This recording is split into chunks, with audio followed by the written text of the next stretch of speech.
According to declassified archives and several testimonies, since the beginning of the Cold War, the KGB and the Soviet Defense Ministry had dedicated units collecting and analyzing information about paranormal activity. Military experts even claimed to know how to summon UFOs and make contact with them. So are there men in black in the Russian Secret Service? Could there be alien creatures being held captive on Russian soil?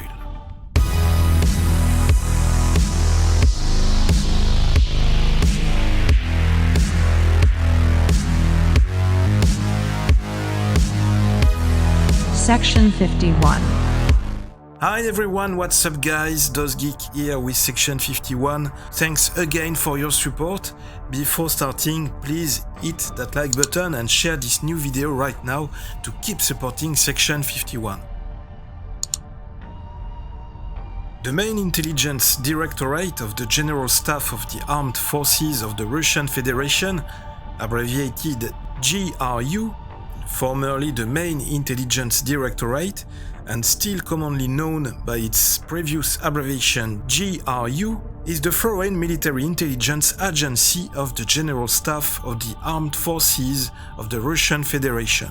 GRU controls the military intelligence service and maintains its own special forces units. But are there men in black in the Russian Secret Service? Yes, maybe. The KGB and the Soviet Defense Ministry had dedicated units collecting and analyzing information about paranormal activity. Military experts even claimed to know how to summon UFOs and make contact with them.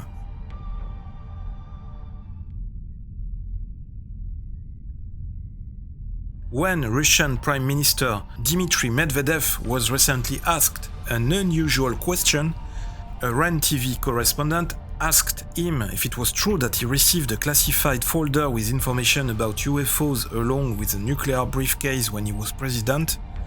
The former president replied in the affirmative, adding that he was presented with a report from the secret services whose task was to control aliens on Russian territory. Not wanting to create panic, Medvedev refused to answer when asked if there were many aliens living amongst us. The Prime Minister then suggested that those who were interested in the subject should watch a documentary chronicle called Men in Black. Of course, one can treat this as a joke. Seriously speaking though, both in the USSR and in modern Russia, the topic of UFOs and other paranormal phenomena was and remains classified. And none of the officials will ever say anything about it publicly. Experts who no longer hold any senior posts have more room for maneuvering and more than willing to talk.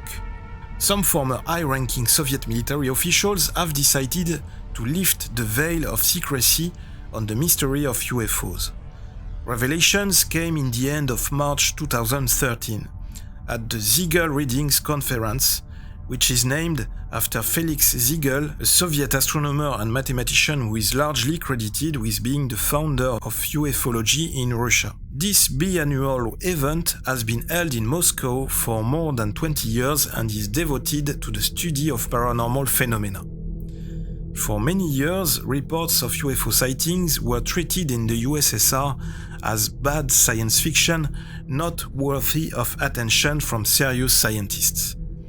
Only few enthusiasts, like Felix Ziegel, realized that those facts needed a serious study. In the 1960s, he delivered many public lectures on the topic, thus prompting many volunteers to join the task of collecting information on unidentified flying objects.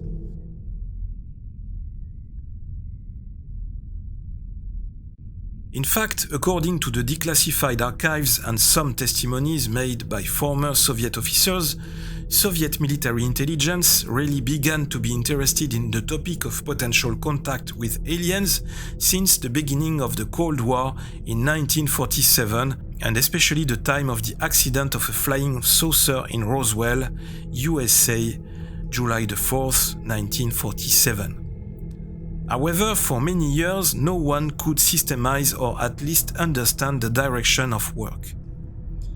Stalin's successor, Nikita Khrushchev, was not very interested in this topic, but Leonid Brezhnev, who replaced him at the helm of the country in 1969, almost immediately called the entire top leadership of military intelligence to the carpet, where he explained in detail that all the unexplored should be analyzed. Brezhnev had a lot of questions for the military.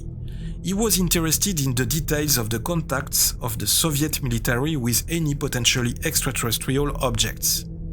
At one of the meetings, Brezhnev instructed the military to create a special department. The staff of this unit had only one task: to study and, if possible, come into contact with representatives of extraterrestrial civilizations.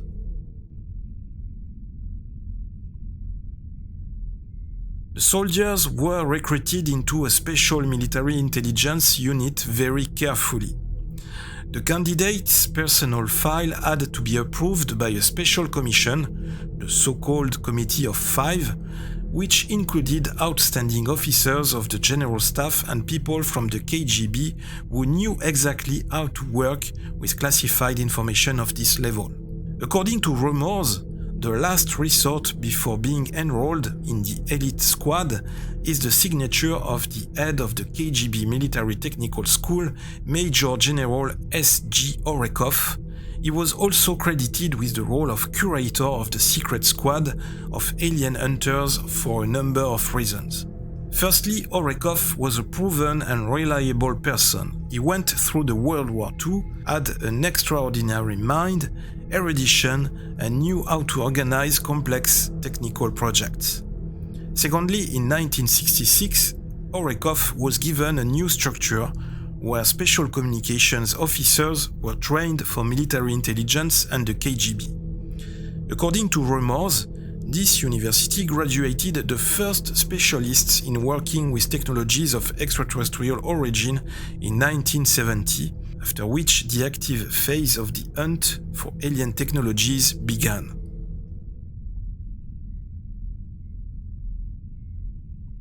Already by the mid-70s, the military was collecting an impressive folder for a report.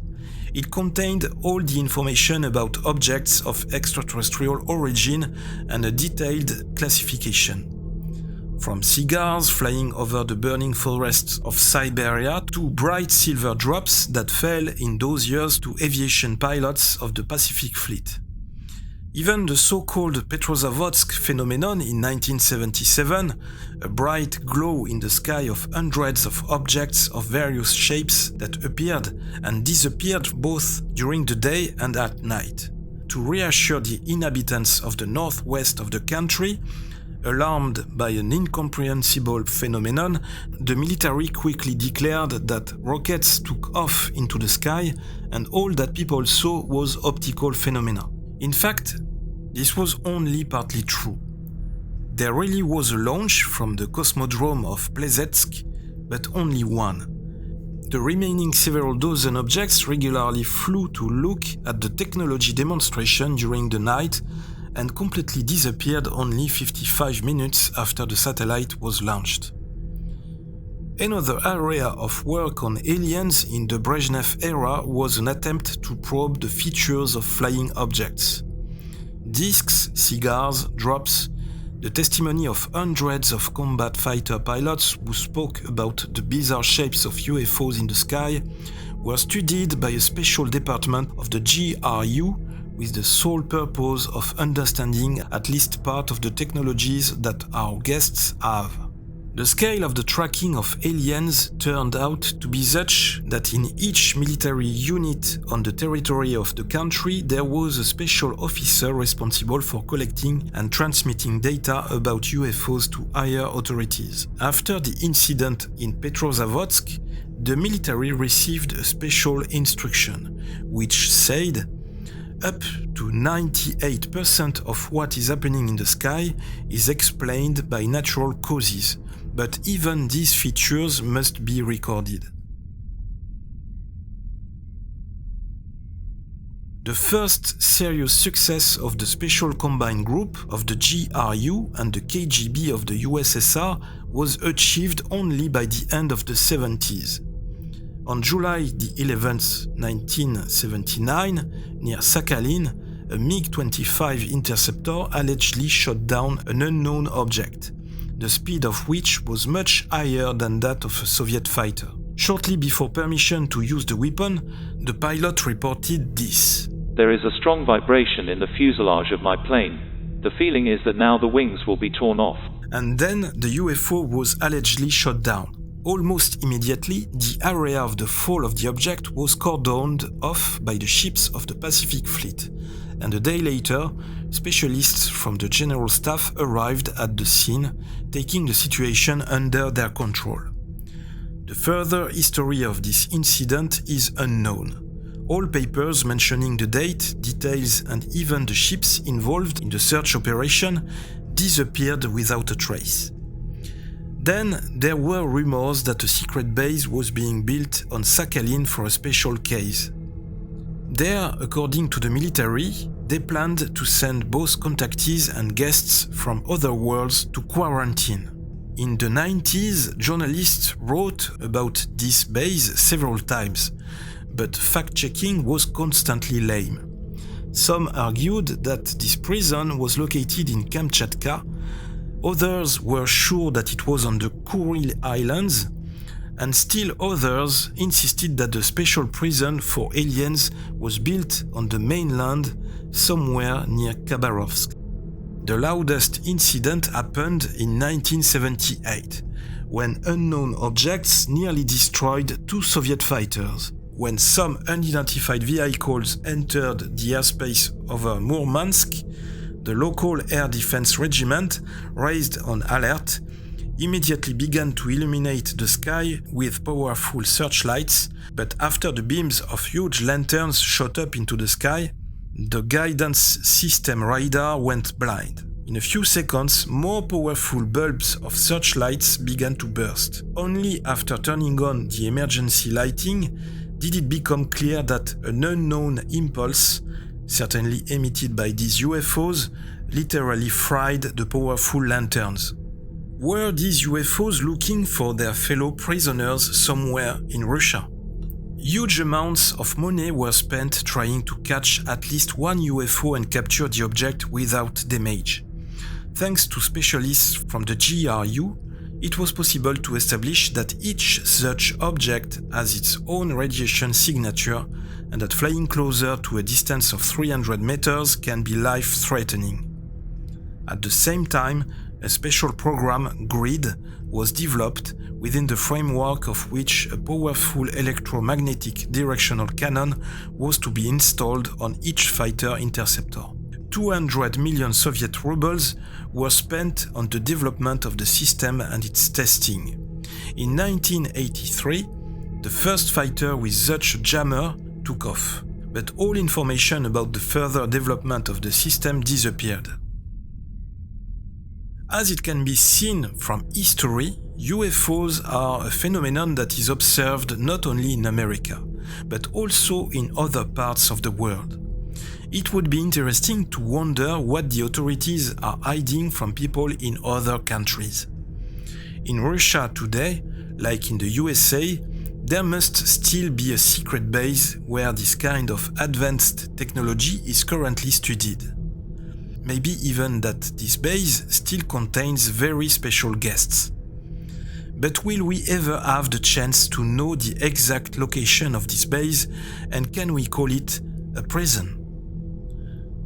Russia is a very big country, and we still have a lot of work to do before we can unravel all its secrets. Please let me your comments here below the video if you want to react. Section 51 is on social networks, Facebook, Instagram, Twitter. Hit that like button and that bell button too. Share the video, subscribe to the channel, talk about Section 51 around you. Thank you. This was DozGeek with Section 51. I'll be back really soon. Open your eyes, watch the sky, live long and prosper.